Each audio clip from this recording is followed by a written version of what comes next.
Boa noite, então. Esse é o nosso... Eu sou a Ângela. Eu sou a Isabela.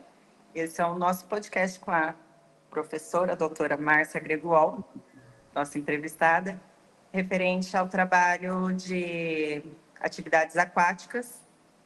E o nosso tema é natação para crianças autistas. Passo a palavra para a Isabela. Bom, então, nós somos estudantes de graduação de Educação Física aqui da Universidade Estadual de Londrina. Fazendo um breve resumo sobre a professora, ela é mestre e doutora em Biodinâmica do Movimento Humano pela Escola de Educação Física e Esporte da USP. Atualmente é docente do Departamento de Ciência do Esporte e Centro de Educação Física e Esporte da UEL, coordenadora do projeto Natação para Todos, também da UEL. Depois, se puder falar um pouquinho mais, a gente vai gostar muito. E organizadora de alguns livros, dentre eles Atividade Física Adaptada, Qualidade de Vida para Pessoas com Necessidades Especiais e Natação Adaptada em Busca do Movimento com Autonomia. Bom, só para fazer uma breve introdução, o nosso trabalho, esse nosso trabalho, a gente busca entender, compreender os principais desafios encontrados por profissionais da área de educação física que atuam na área da natação. E um dos desafios citados pelos profissionais que a gente entrevistou foi sobre a falta de conhecimento, talvez alguma dificuldade que eles têm em lidar com crianças autistas na natação. E dito isso, a gente quis entrevistar você, como a gente sabe que você tem conhecimento na área, para tirar algumas dúvidas, ter mais conhecimento sobre o assunto também. Se você quiser falar alguma coisa, se apresentar um pouco antes da gente começar as perguntas. Meninas, eu agradeço o convite, né? Eu acho que esse assunto hoje ele tem que ser falado, porque a gente fala que, assim, há uns 20 anos, trabalhar com crianças com TEA, né, com autismo, era uma escolha, né? Hoje, assim, é uma realidade que provavelmente os profissionais vão, em algum momento, se deparar. Então, a gente tem que falar sobre isso. Obrigada. E vamos começar? Sim. Pronta? Prepara. Professora Márcia, Diga. O que motivou você a trabalhar com a natação com crianças autistas? Então, eu não escolhi, na verdade, essa área, assim. Eu entrei na natação adaptada no meu primeiro ano de faculdade, tipo, no século passado, literalmente. E mega por acaso, eu ia largar o curso no primeiro ano e eu ia para a área de comunicação. E aí eu fui desabafar essa minha decisão de largar o curso com uma professora, que eu não sabia na época que era uma autoridade na área de natação para pessoas com deficiência no Brasil, a Beth Matos. E ela falou, não, beleza, você vai largar, mas vem conhecer um trabalho que eu faço de sábado. E esse foi o trabalho que ela fazia de sábado, era natação para crianças com paralisia cerebral, e enfim. Aí são 30 anos que eu estou na área. E aí, aí quando eu comecei o projeto em São Paulo para criança, e depois ele foi para a UEL, né, Natação para Todos, no começo não tinha criança quase com TEA. Assim, isso era uma exceção. Assim, eu não sei te precisar o ano, mas eu percebo assim, que a partir de 2015, a fila de espera começou até hoje. Te falo assim, que das 62 crianças que eu atendo, umas 40 tem TEA, ou isolado ou associado a outra condição. A gente tem criança cega e com TEA, paralisia cerebral e TEA, síndrome de Down e TEA. E a fila de espera basicamente é TEA. Tanto que hoje tem mães que falam, você que é do projeto de natação para crianças com autismo? Na verdade, não. Né? O projeto ele não era voltado para isso. Por isso que eu falo assim, que não é que eu escolhi, né? Mas ele te escolheu. A demanda hoje é isso. A grande demanda. Ou seja, o projeto que te escolheu, né? Então. Eu falo que a área que me achou, né? Que o Brasil perdeu uma comunicadora, porque eu ia para a área do jornalismo, tá? Tudo Mas bem. eu fiquei na natação. Muito bem. E o que a senhora acredita que pode ser os principais benefícios da prática e do ambiente aquático no desenvolvimento sensorial e motor das crianças? Tem uma coisa que é muito curiosa, que na maioria das vezes, a criança com autismo ela tem um fascínio pela água. Então, a água, naturalmente, é o meio que acalma, ela modula, assim, sabe, essa hiperestimulação sensorial. A criança com autismo, ela tem uns hábitos, por exemplo, de abrir e fechar a torneira, ela gosta de ver o movimento da água. Existem algumas hipóteses para isso, né? Até a questão que a pressão hidrostática, ela provoca uma sensação de acomodação sensorial. Então, assim, a criança naturalmente se sente bem na água. Então, estar na natação é importante porque muitas dessas crianças, especialmente mais graves, elas se jogam em piscina. Eu já recebi vídeo de mãe que o filho saiu correndo e se jogou num chafariz no meio do centro de Cambé, assim, Então, ela tem que saber nadar, ela tem que saber se virar. E a gente percebe dessas crianças, a água tem uma coisa que é muito legal, a criança ela precisa segurar em você, né? Diferente de outros ambientes, ela precisa te tocar. E isso estimula nela, assim, uma maior facilidade de se relacionar com o professor, porque a partir do momento que ela tem que tocar em você, isso cria uma certa sintonia afetiva, entendeu? A criança ela tem que ficar abraçada com você, porque ela não consegue ficar sozinha na água. E uma outra coisa que a gente percebe é que isso favorece também, assim, médio prazo, a interação social. A partir do momento que ela é mais comum para ela encostar em você e interagir com você fisicamente, ela acaba conseguindo se relacionar melhor com outras pessoas. E a comunicação também, assim, né, melhora bastante, a gente varia a estratégia de comunicação conforme o caso, e as mães relatam outras coisas, assim, até tem 2 TCCs que eu estou orientando esse ano que vão defender, uma já defendeu, e a outra vai defender, que fala da percepção das mães, né, e elas relatam melhora no sono, que as crianças dormem mais, que elas ficam menos agressivas, menos agitadas, né? Então, tudo isso, a água quente deixa a criança mais tranquila. E nessa questão a senhora estava falando de questões afetivas, porque tem algumas crianças com TEA que não gostam de ser tocados. Como que... Então, justamente por isso que a água... por isso que a água é muito legal, né? Tem um método italiano, os autores italianos, eu não vou lembrar de que cidade, mas é Caputo e Hipólito. Eles criaram um método, acho que é CM-MAT, que é um método que eles criaram de ensino de natação para crianças com autismo, né, com TEA. E eles dividem esse método em 3 partes. A primeira parte eles chamam de adaptação afetiva, né? Que eles falam que na água você não tem essa escolha. Assim, a partir do momento que a criança está na água, ela não está adaptada, a opção dela é ficar em contato físico com você. Então, isso é um processo natural. E a gente sabe que a criança com autismo não é que ela recusa o toque, né? É que ela usa o toque com finalidade de conseguir, por exemplo, alguma coisa que ela precisa ou que ela quer, né? Mas, assim, esse perfil que eu falava quando eu dava aula sobre autismo há alguns anos, que eu falava, não, eles têm restrição, não olha no olho, não atende quando você chama o nome, não gosta que encosta. Isso hoje a gente sabe, ainda mais quando a gente fala de espectro, que não existe. Assim, eu tenho um aluno com TEA que adora ficar abraçado no colo. Isso não tem tanto mais, não. Bacana. Com relação aos desafios e talvez estratégias que você tenha que adaptar, qual você considera que são os principais desafios para ministrar as aulas de natação para as crianças que têm o aspecto autista? Então, eu falo assim que apesar do TEA ser uma condição única, a gente não tem 2 crianças com o mesmo perfil, mesmo que elas tenham o mesmo nível de suporte. Então, assim, às vezes eu falo para os meus alunos que estão comigo na piscina, esses 2 têm nível 3 de suporte. Aí eles ficam, não, mas como assim, né?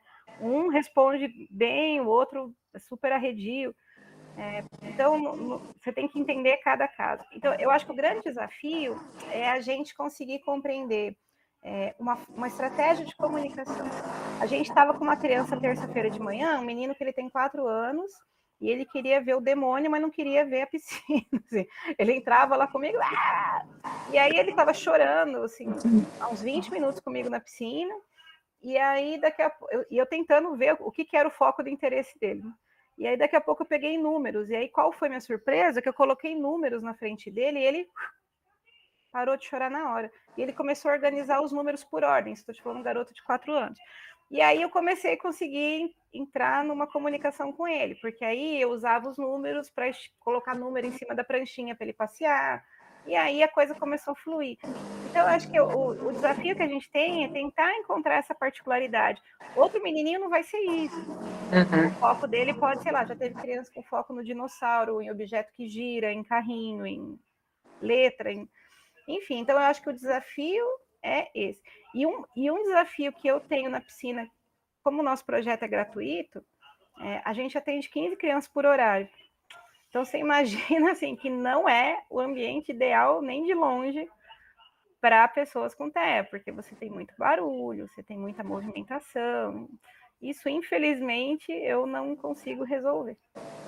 É porque é muita essa questão da individualidade, né? Que cada um, é igual você tinha falado, cada um tem um jeitinho e não dá para pegar a forma, né? Falar assim, vai ser Eu desse vejo jeito. que quando a gente vai dar curso, assim, os profissionais querem muito assim, eu lembro que uma vez me chamaram para dar um curso que assim, 10 dicas de ouro para trabalhar com crianças com TEA na natação. Eu pus lá, eles queriam vender o curso, eu pus 10 dicas lá. Mas assim, a gente sabe que não é tão simples. Se fosse assim, né, eu ia estar, nossa, milionária, porque falou, gente, eu tenho as 10 dicas de ouro. Não é, na verdade é um processo. Então, no começo, nem sempre é fácil. Eu já teve criança que passou pela gente e foi embora. A gente não conseguiu. E a gente tem que assumir isso. Nem sempre a gente consegue. Por N fatores. Porque a criança não é aquela 1 hora que ela está com você, entendeu? A criança é um contexto muito mais amplo, familiar, social, na escola, né? E toda essa subjetividade, às vezes não, né? Certamente vai interferir naquela 1 hora que ela está com você. Então, às vezes, eu fracasso. E tá tudo bem, né? Sim, faz parte. E como que você lida com os diferentes níveis de sensibilidade sensorial no ambiente da piscina? Então, eu sempre preconizo, assim, né, quando eu vou dar curso para profissionais que trabalham com natação, assim, que a gente tem que tentar criar um ambiente com menor estimulação sensorial, porque especialmente som, sabe? Assim, às vezes a gente está acostumado a cantar musiquinha, né? Seu peixe! E a criança já, né, põe a mão na tua boca, porque ela não quer. Então, assim, eu sempre falo para os alunos falarem num tom de voz mais calmo, mais baixo, tentar as crianças com TEA, que são mais graves, a gente deixa num canto da piscina que não tem tanta movimentação, né? Tem criança que é mais espalhafatosa, assim, quando nada, grita, então a gente deixa num canto. Aconteceu nessa terça-feira, esse menininho que estava chorando, uma hora ele tinha se acalmado, ele foi perto de outro menino com TEA que estava gritando, ele voltou a chorar. Então a gente tenta reduzir a estimulação, uma luz menos intensa, não deixar tanto material colorido assim à disposição. Eu falo para a galera, não deixa tudo na borda, sabe? Esse excesso não é muito bom de estímulo. Então, às vezes a criança até pode parecer que ela está sorrindo, mas ela está histérica, né? Então, a gente tem que tentar o máximo possível diminuir. Como eu falei, isso em algumas escolas é possível, em outras não. No meu projeto eu não consigo, porque a gente tem muitas crianças. Às vezes você está numa piscina e do lado está rolando aula de hidroginástica com música. Quando você conseguir evitar situações assim, melhor. E a gente ia perguntar quais estratégias você usa para conquistar a confiança dessas crianças, mas pelo que você falou, a gente poderia dizer que é indo pela tentativa e erro, né? Porque mas cada criança... Não, cada criança é uma criança, mas tem uma coisa antes que eu sempre gosto de reforçar, que às vezes a gente se coloca assim num patamar de arrogância, né, do profissional de educação física, e a gente ignora quem pode ser nosso maior aliado, né, que são os cuidadores, né, então pai, mãe, tio, avô, quem quer que seja. Então, quando chega uma criança com TEA, eu gosto de saber assim, quem é, o que ele gosta. Essa dica, essa do número, por um acaso, foi tentativa e erro, mas na maioria dos casos não é. Na maioria dos casos, assim, já aconteceu uma vez um menininho que até ele nem era tão grave, ele tinha Asperger, e hoje ele é formado em letras na UEL, você vê assim, ele era um menino assim que não tinha déficit cognitivo, nada. E aí ele na piscina também queria ver o demônio, mas não queria me ver. E aí ele ficava assim: Enzo vai para casa, Enzo vai para casa. E aí a mãe dele falou que eu falei: mãe, o que ele gosta? Ela falou assim: ventilador. Aí a gente pegou umas argolinhas de EVA e começamos a girar assim na piscina. E aí ele parou, chegou e começou a falar marcas de ventiladores. Falou, Britânia, Philips, Panasonic. E a partir daí ele foi nosso. Chegou uma hora que a gente não precisava mais fazer isso. Mas eu acho que o grande desafio, gente, é a gente criar rotina e tentar estabelecer o link com o que ele gosta, que pode ser palavra, pode ser número, dinossauro. E quem melhor que pode falar isso para a gente do que os pais? Né? Então não precisa ser tentativa e erro. Às vezes vai ser, mas pergunte para os pais. Tem criança que se acalma com o carro, tem criança que se acalma com o elevador, são universos. E aí eu falo assim, que a gente estabelecer esse link, tendo os pais como parceiros, eu falo, aí é criar rotina. Porque uma vez que você cria a rotina, então eu falo para os pais, o dia da natação, começa a rotina em casa. Então, assim, põe a mochila, faz ele participar da montagem da mochila, ele já sabe que vai ter piscina. A gente chega na piscina, tenta seguir o mesmo ritual, a hora que ele entra, onde deixa o chinelo, onde senta. Eu conto até 3 para ele entrar. A rotina é importante. Depois que isso fica bem estabelecido, a coisa flui. E pegando esse gancho de rotina, tem esse preparo, né, da rotineiro aí, vamos dizer. Só que as aulas também precisam ter essa rotina ou dá para ir variando? Não, assim, a gente varia, mas a gente tenta ter. Eu falo assim que a aula para criança com TEA, pessoa com TEA de modo geral, né?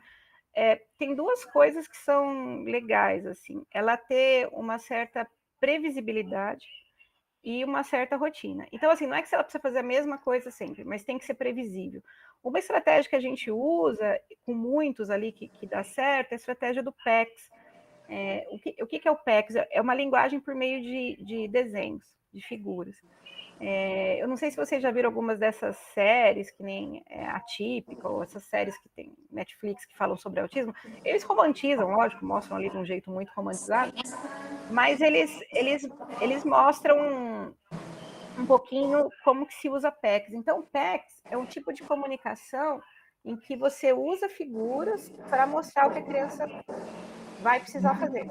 Então, a gente tem uma planilha, né, de PECS que a gente monta ali, por exemplo, a entrada na piscina, soltar a bolinha, pulando, bater perna com a prancha, nadar de frente, brincar com o espaguete, bater perna de costa, brincar com a bola.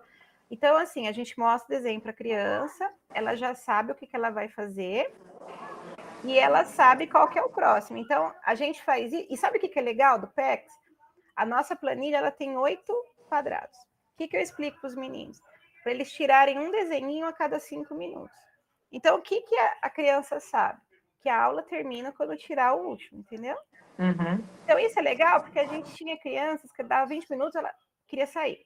Agora, não. Como ela está tirando o quadradinho, fala, olha, faltam ainda 4. Né? Uhum. Então, a gente tenta criar essa previsibilidade e essa rotina. É claro, eu mudo os quadradinhos? Mudo. Então, tem dia que ele vai fazer, por exemplo, começar fazendo, sei lá, ondulação, ele vai fazer outra coisa, vai mergulhar e pegar peixinho no fundo da piscina. Só que isso está na planilha dele do PECS. Então, isso fica previsível.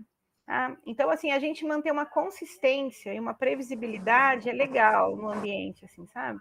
O lugar que ele entra, o professor que ele fica, é bacana manter. E como que a gente pode adaptar a comunicação para crianças que possuem dificuldades verbais? Então, o PECS tem sido muito bacana por isso, assim, porque as crianças que a gente atende são não verbais, em geral, porque como o projeto é gratuito, tem 3 níveis de suporte, né? Vocês sabem, suporte 1, 2, 3. 1 que é o mais leve, que é verbal, e o 2 e o 3. O 3 normalmente não é verbal, ou ele fala, mas não se comunica. Eu acho que é importante diferenciar fala e comunicação, né? Ele pode repetir palavras, mas isso não quer dizer que ele se comunica. Então, a gente atende basicamente aqueles que são não verbais ou que não, a fala não é social. Ah, tá. Ele repete. Então, assim, mas muitos deles entendem o que a gente fala. Então, assim, a gente fala e tenta associar com figura, por exemplo. Fala, tenta associar com demonstração. Mas a maioria compreende, né? A dificuldade que a gente tem maior é que nos casos de suporte 3, diferente do que muita gente pensa, alguns têm deficiência intelectual associada. Existe acho que um pouco de romantização, que é essa questão do TEA, que eles têm altas habilidades. Isso acontece, se bem que muitas vezes também é hiperfoco, mas a gente tem muitos casos de deficiência intelectual no suporte mais alto. Então, aí, assim, a demonstração junto com a instrução verbal auxilia bastante. E a repetição, né? A repetição. A gente tenta usar alguns elementos, não sei se vocês já ouviram falar ABA, que é análise do comportamento aplicado. Já. Uhum. Então, a gente tenta usar alguns elementos. Por exemplo, o que o ABA se baseia? Redirecionar comportamentos negativos e reforçar bons comportamentos. Né? Isso vem da teoria comportamental, que fala o seguinte, que a gente tende a reproduzir os comportamentos que trazem benefício para a gente. Né? Isso é teoria comportamental. Então, por exemplo, quando ele faz alguma coisa que eu quero, a gente reforça. O que é o reforço? Eu deixo ele brincar com alguma coisa que ele gosta, eu deixo ele ficar um pouco em cima do tapete, ou mesmo eu dar parabéns, assim, bater a mão na mão dele, é um reforço. E quando ele está fazendo uma coisa que é ruim, por exemplo, ele está espirrando água numa estereotipia, ou ele está se mordendo, aí eu ponho um objeto na mão dele, por exemplo. Então, não é que eu vou castigar o mau comportamento, mas eu tento redirecionar. Então, esses elementos do ABA e essa comunicação por figura, elas auxiliam bastante esses casos que a gente atende, que são não verbais, com deficiência intelectual associada, auxilia bastante. Bacana. Com relação às aulas, além do que você já falou, como que você planeja, como você faz para organizar a aula de natação para essas crianças e talvez equilibrar as aulas de grupo ou a parte individual, considerando a necessidade de cada criança, e talvez alguma sugestão de materiais ou recursos pedagógicos que dá para usar para engajar os alunos? Então, a gente, como a gente atende caso mais grave, iniciação, a gente atende individualmente, né? Então, assim, eu tenho hoje um grupo de alunos grande que me ajuda e voluntários externos também, alguns formados, tal, né? Tem uns pós-graduandos também que me ajudam. Então, a gente está atendendo bastante criança pequena, com TEA, e especialmente casos de gêmeos, assim, tem aumentado bastante. E como eu não tenho uma segurança que ele vai ficar paradinho em cima da plataforma da oficina, então a gente trabalha com mais gente, né, individual. Aí a gente tenta fazer uma evolução que é assim, ó, por exemplo, eu estou com uma criança e o outro professor está com uma outra criança com TEA. Nós dois vamos ficar juntos, né, mas cada um com a sua criança. Até que a gente possa chegar... Então, assim, o que eu tenho trabalhado com os professores é um negócio que eu falo que é tempo de mesa. Então, cada professor, assim, ele faz com a criança uma ida e volta, deixa na mesa. E a instrução a criança só sai quando você contar até 3. Aí, se ela pular antes, que isso acontece muito, você não vai brigar, só que você vai falar com uma voz firme, né? Você vai falar, olha, só quando eu contar até 3. E aí, a gente tem conseguido agora que algumas crianças estão obedecendo isso. E quando a gente conseguir ter essa segurança, aí a perspectiva é que eu consiga trabalhar 2, 3 crianças, porque aí eu consigo atender mais aí a fila de espera que eu tenho, que é gigante, né? E com relação a recurso, eu falo assim que, ó, material da natação convencional, mas uma coisa que eu acho que é bem bacana, PECs, e aí eu gostaria até de dar uma sugestão de um lugar, que foi dos poucos lugares que eu achei PECs para você usar na piscina, ele é a prova d'água e feito para piscina, que foi numa loja chamada Voz em Papel. O site é vozempapel.com.br, eles entregam no Brasil todo, e eu não sou garota propaganda não, mas é que eu achei fantástico. E se você entra no site, eles têm packs para tudo, para a mãe usar em casa, para a criança tomar banho, para ela comer sozinha, sabe? É muito legal o site, assim. Ele não é para quem tem autismo, mas assim, tem muita coisa. Então, eles têm packs para natação. Inclusive, eles têm packs para rotina fora da água. Então, ele tem lá, por exemplo, o desenhinho da criança. Você chega, você cumprimenta as pessoas, você organiza a sua roupa, você coloca a sua touca, seu óculos, você toma uma chuveirada, você, entendeu? Ele tem toda a rotina. E outra coisa, assim, que eu acho que pode ajudar também é tentar ter alguns tipos de materiais que você pode trabalhar com circuito funcional. Que nos níveis de suporte mais altos, às vezes, aquele momento na piscina com você... Ainda mais essas crianças que não têm acesso à terapia, é o único momento, sabe, que ele está fazendo, assim, alguma atividade. Para alguns, às vezes, é o único momento que ele sai de casa. Então, a gente aproveita para trabalhar coisas assim, subir, descer degrau, se equilibrar, manipular objetos. Então, assim, trabalhar com materiais também para você desenvolver algumas capacidades funcionais, sabe? Assim, de manipulação, de equilíbrio. Eu acho que isso é bem bacana, assim. Então, não é nenhum material mirabolante. Eu acho que a única coisa que seria, assim, bem específica, eu deixaria essa dica de ter uma planilha de PECs. Como que garantir que o ambiente seja inclusivo e acolhedor para todos os alunos? Você sabe que, assim, eu falo que o professor de natação está sendo literalmente atropelado, né, por essa realidade. Já faz alguns anos que eu participo de um evento que acontece em São Paulo todos os anos, chama Encontro Internacional de Natação. E eu geralmente falo sobre TEA nesse encontro. E assim, os encontros têm lotado. E a galera quer saber sobre TEA. E quando eu pergunto, sempre por curiosidade, quem escolheu trabalhar com TEA? Ninguém levanta a mão. Né? Então as pessoas estão sendo atropeladas. Então, a minha realidade ali é cômoda. Eu tenho um projeto que ele é específico para isso. Agora, você imagina a situação do profissional de natação, que ele está ali, e aí, de repente, o dono da academia, da escola, coloca ali uma criança com TEA e ele não tem um profissional de apoio. Então, eu acho que, assim, uma coisa que é fundamental, assim, não tem como você negar, entendeu? Ou então você vai cobrar o dobro da mensalidade, ou o que você vai fazer? Professor particular?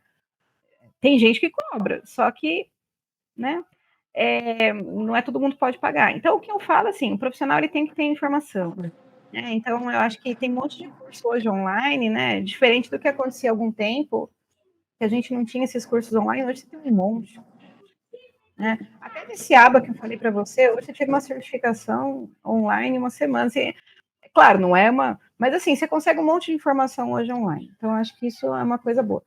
E o que eu vejo, o que eu falo para alguns professores, nos casos graves, tentar, às vezes, incluir uma pessoa que seja de confiança desse aluno na piscina. Então, por exemplo, você está na tua turma de natação e você está lá com seus 4, 5 alunos, né, que estão fazendo iniciação, pá, aparece um moleque lá, até suporte 2. Por que não coloca um irmão, um pai, alguém que se disponibilize a entrar, né? Isso é bacana, porque você instrumentaliza o pai, você instrui, olha, você agora vai pegar assim, fazer assim, e provavelmente para aquela criança é alguém que ele já está familiarizado, é muito menos estressante, né? Então, eu acho que essa questão de você usar essas pessoas, né, de você incluir essas pessoas no processo, é uma alternativa para as escolas de natação, para trabalhar de forma inclusiva. Se não, meu amigo, você vai ter o quê lá? É o professor que nem um louco, ou ele vai deixar de dar atenção para os outros alunos, ou ele vai deixar a criança com autismo de lado, sabe? Não existe fórmula mágica, gente, a conta não fecha. Uhum.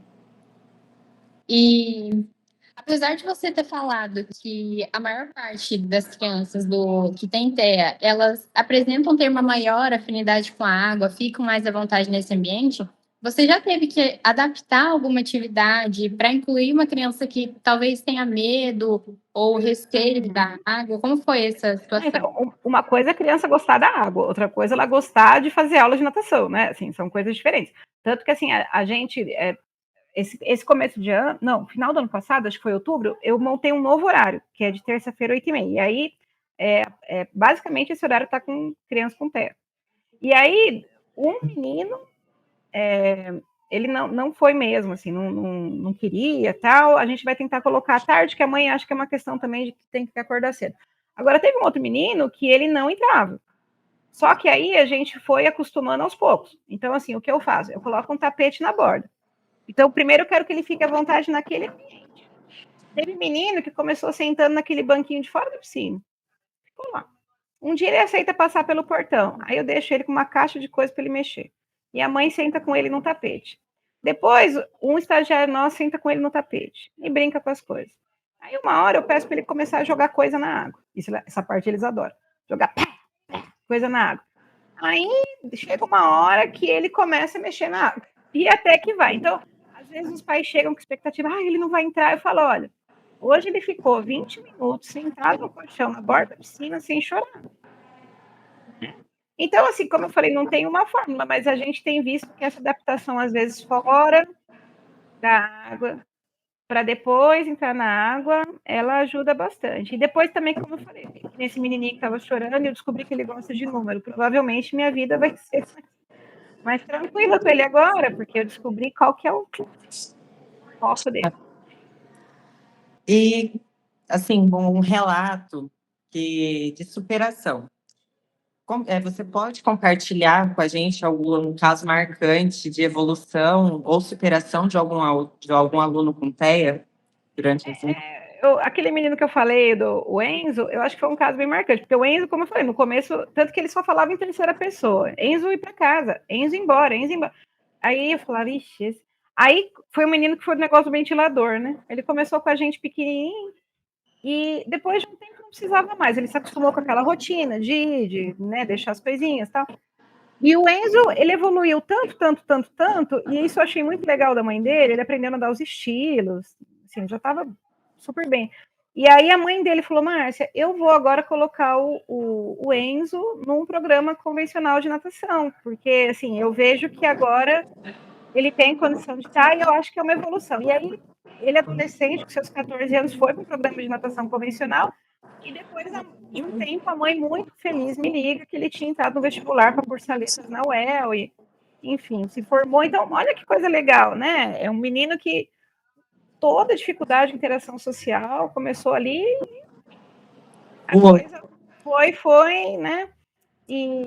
Mas assim, a gente não quer com esse exemplo dizer que todos vão responder da mesma forma, porque isso foi o caso do Enzo.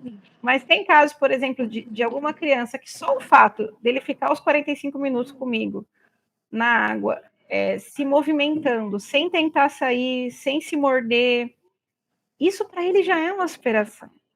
Entende? Então não dá para a gente colocar a superação sempre no mesmo patamar, né? A superação é individual, né? Quando eu faço uma coisa que antes eu não fazia, superação. Bacana. E já houve alguma situação inesperada, assim, durante a aula? Como que você lidou com isso? É assim, eu brinco com os meninos que a gente tem aquela placa assim, né? Estamos há tantos dias sem acidente, sabe? Igual da CIP.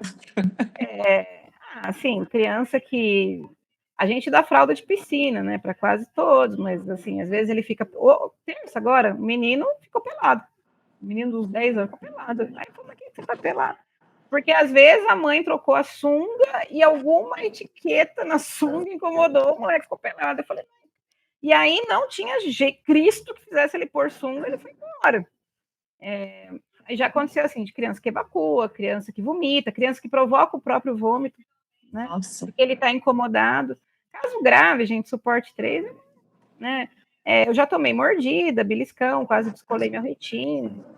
Misericórdia. Não, tanto que tem aluno que eu ensino para os meninos como pegar para não ser mordido, porque assim, tem alguns que, hoje menos, assim, mas especialmente no começo, ele não quer que segure, não quer estar lá, ele vai morder. Não é nem que ele tem interesse em te agredir, geralmente eles não têm. Mas, ou então assim, criança que se morde, às vezes caso de convulsão, alguns casos mais graves eles têm também convulsão, já aconteceram convulsões. E o que fazer nesse caso? Vamos supor, a criança está convulsionando ali. A gente tira, né, o mais rapidamente possível, coloca a criança numa posição em que ela não corra risco de se machucar e a gente observa se normalmente aquele quadro reverte sozinho, assim, nunca aconteceu de ter que chamar a SAMU, nada disso. Mas quando a criança vai, eu sempre pergunto essa questão de convulsão, né? Algumas mães já falam, olha, toma anticonvulsivo. Convulsão não é exclusividade de quem tem TEA, mas nos casos graves pode acontecer, né? Mas eu já tive casos de crianças com outras condições que tiveram convulsão, assim. E a convulsão, às vezes, ela é sutil, porque, assim, às vezes a crise, ela pode ser uma ausência de criança que travou. Aí eu falo, professor, por que ele tá assim, que ele não quer se mexer, né? Ele estava tendo uma crise convulsiva, mas a dele era ausência.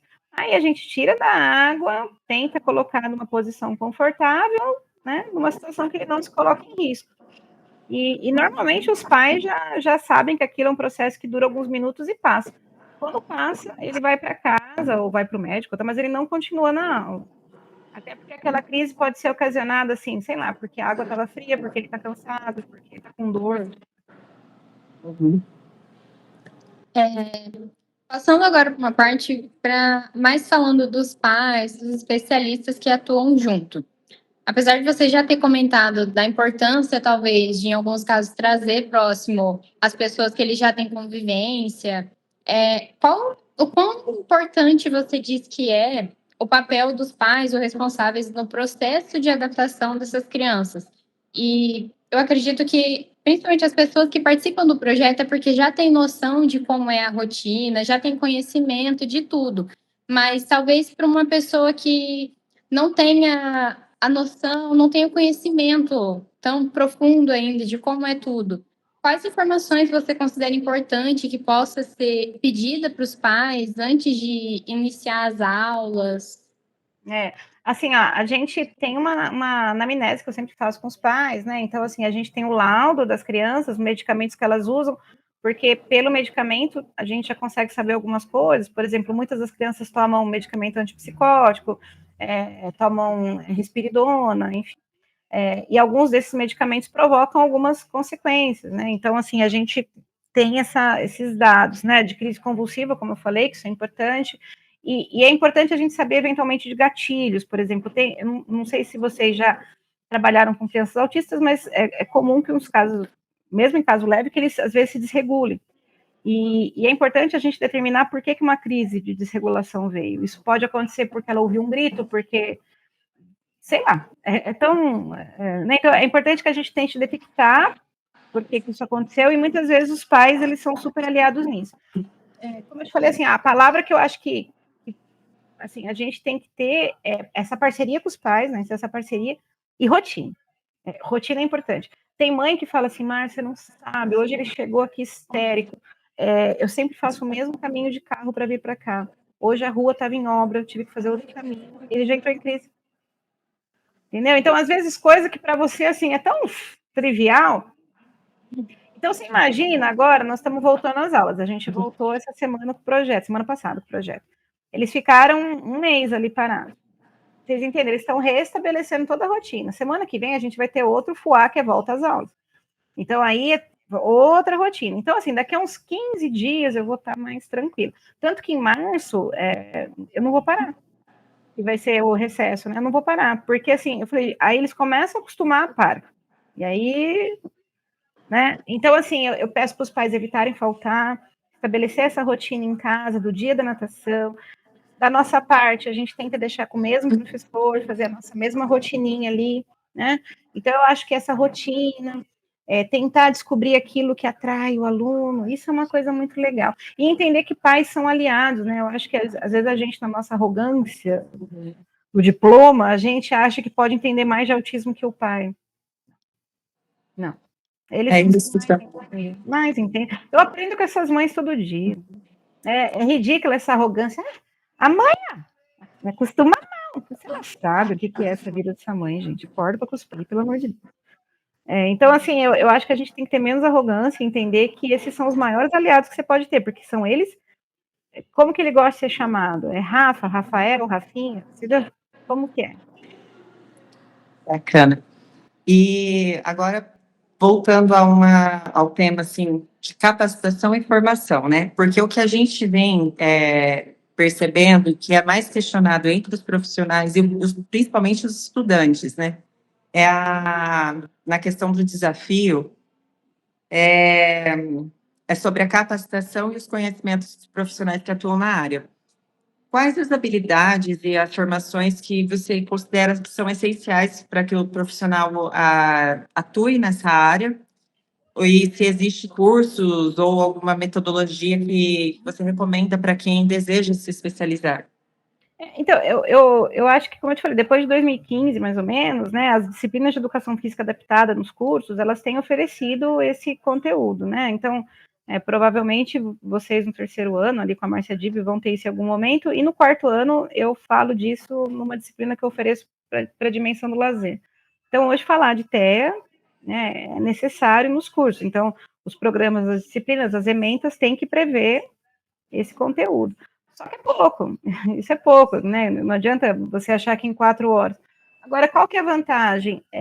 Esse tema está tão iminente que a gente tem tido em todos os eventos, como eu te falei, Encontro Internacional de Natação, ele não é um encontro da natação adaptada, mas, assim, os cursos que mais bombam, mais lotam, são cursos que envolvem pessoas com TEA. Então, hoje você tem 1000 eventos, inclusive cursos online, que você pode adquirir a baixo custo, que te oferecem material sobre isso.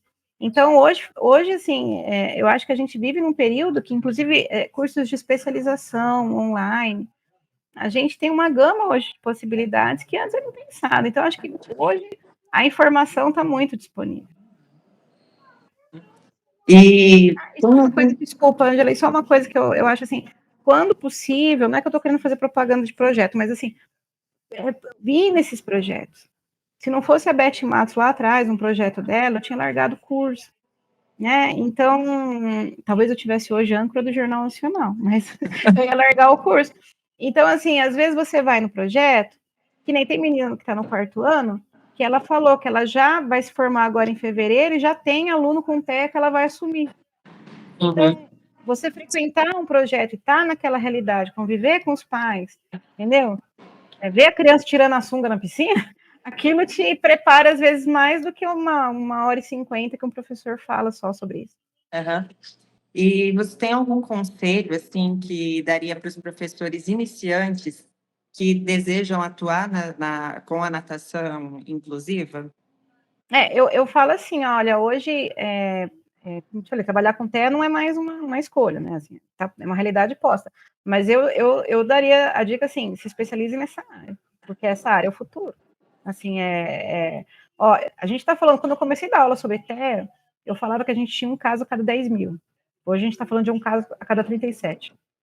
E, assim, isso tem crescido vertiginosamente e eu acho que só tende a crescer. Logo, logo eu vou estar te falando um a cada 10. Então, é uma realidade que vai atropelar. Então, a gente tem que estar preparado para ela.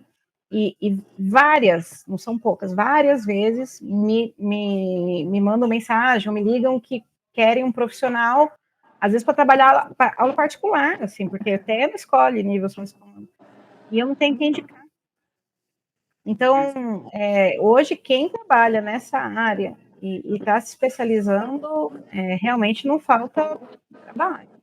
Então, acho que a dica que eu dou é assim, olha, estuda sobre o tema, tem muito curso, muito livro, muito material disponível, tem livro gratuito hoje. Então, leiam sobre isso, porque essa realidade está aí, gente. E não só na natação, né? Essa é uma realidade geral, né? Porque, assim, eu sei que o nosso foco aqui é natação, mas um relatinho rápido, que eu estou estagiando na academia e a gente tem um aluno com TEA, 16 anos, e foi tipo um BAM. E agora? O que fazer?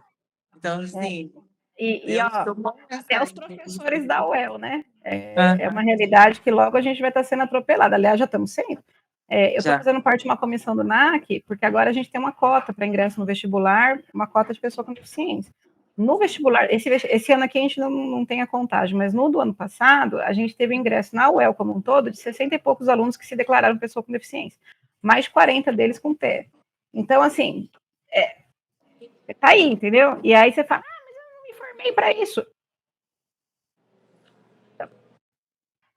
É o X da questão, né? Então, e hoje, assim, quem olhar para essa área como uma possibilidade de mercado, a gente ali atende família de baixa renda, por isso que a gente faz o projeto gratuito e tal.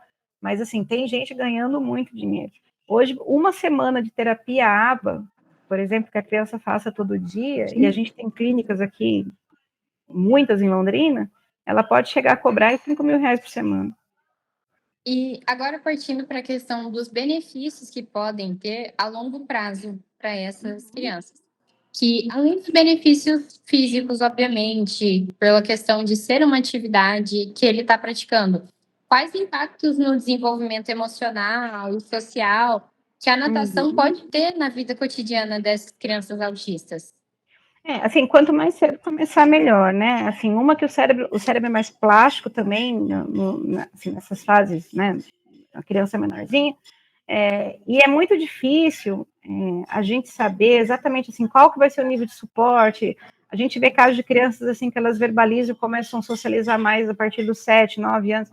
Então, além dos benefícios físicos que a natação proporciona para qualquer pessoa, o que eu vejo de específico para o TEA, assim, é essa melhora, por exemplo, dormir melhor, esse relaxamento que vem, né, de estar num ambiente que eles gostam, água aquecida, O cansaço também que a natação proporciona, então isso reduz, por exemplo, episódios de agressividade, ajuda nessa regulação sensorial. Então, isso a longo prazo a gente percebe que faz diferença. E algumas mães relatam, por exemplo, que um problema que é bem recorrente no TEA, que é a seletividade alimentar, até isso melhora, né? Então, a criança ela começa a ter uma alimentação um pouco mais variada, porque sai da piscina da fome, então ela come um pouco melhor. Então, são todas que vão responder assim? Não, né? E também um caso que eu acho que é importante frisar é que, assim, muitas crianças com TEA, elas têm hipotonia muscular, né, especialmente na região do quadril. Então, quando ela faz exercício de perna na piscina, ou caminha na piscina, aquilo aumenta, melhora o tônus muscular, o que pode melhorar a marcha, o que pode melhorar o equilíbrio, o que pode evitar que ela caia, enfim. Então, ajuda na autonomia, então tem uma repercussão grande.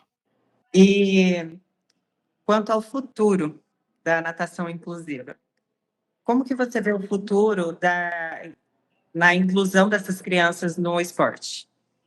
Eu não acho que está acontecendo inclusão, tá? Então, assim, só para dizer, o que eu acho que está acontecendo hoje é entuchação. Então, você vai lá, entuxa a criança. Inclusão é um processo que é uma via de mão dupla. Então, você tem, assim, uma criança que ingressa, mas você tem um local que se modifica. Não é isso que está acontecendo. A criança apenas ingressa. E aí, assim, né? Eu acredito nisso, que a gente tenha, por exemplo, ou um profissional de apoio para auxiliar nos casos mais graves, pelo menos no início, ou participação de pessoas que sejam da própria família ou de confiança da criança que possam auxiliar no início. A gente tem que ter maior capacitação profissional, né, para que a gente possa falar que um dia essa inclusão vai ser possível. Agora, só cabe frisar aqui uma coisa, eu não sei se vocês sabem, mas no esporte, se eu for pensar competição, não existe competição específica, por exemplo, de natação, de nenhuma modalidade para pessoas com TEA.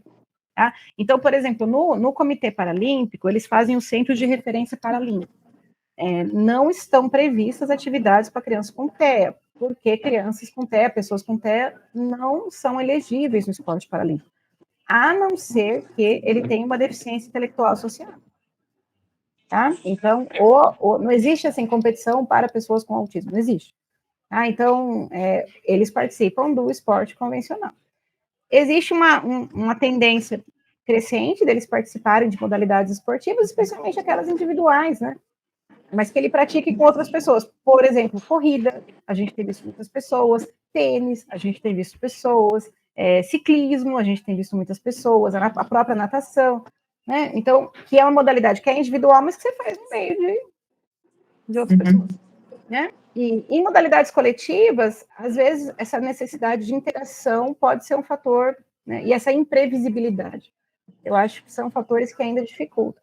Mas eu acho que a tendência é essas pessoas buscar, que bom, né? Porque, assim, a gente via lá nos anos 80 essa galera presa em casa, escondida.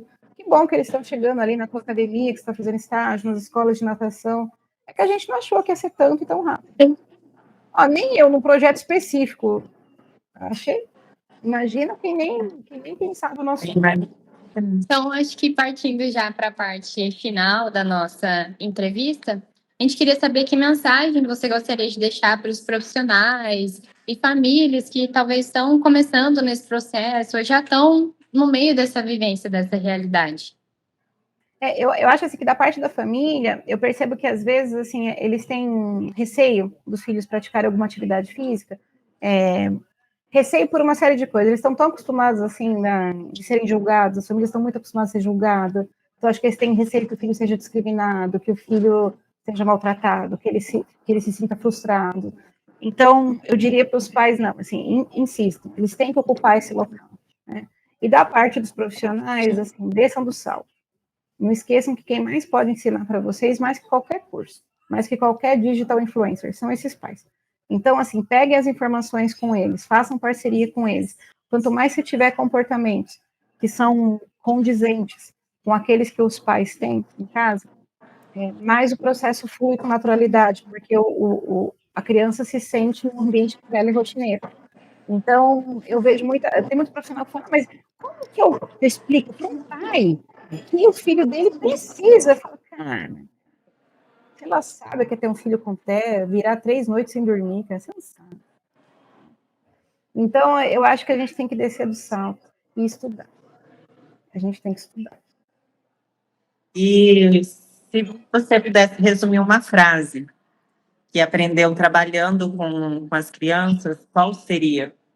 Então, até vi que você me perguntar isso, mas não pensei numa frase, menina. Você sabe que eu dei uma disciplina na pós uma vez, assim, sobre deficiência de um modo geral, né? E eu tenho uma frase que ela nem foi criada para pessoa com deficiência, eu também não sei nem quem escreveu, tá? Que ela diria mais ou menos assim, que a gente tem que dar o direito das pessoas serem iguais toda vez que a diferença discrimina, mas também dá o direito delas serem diferentes toda vez que a igualdade descaracteriza.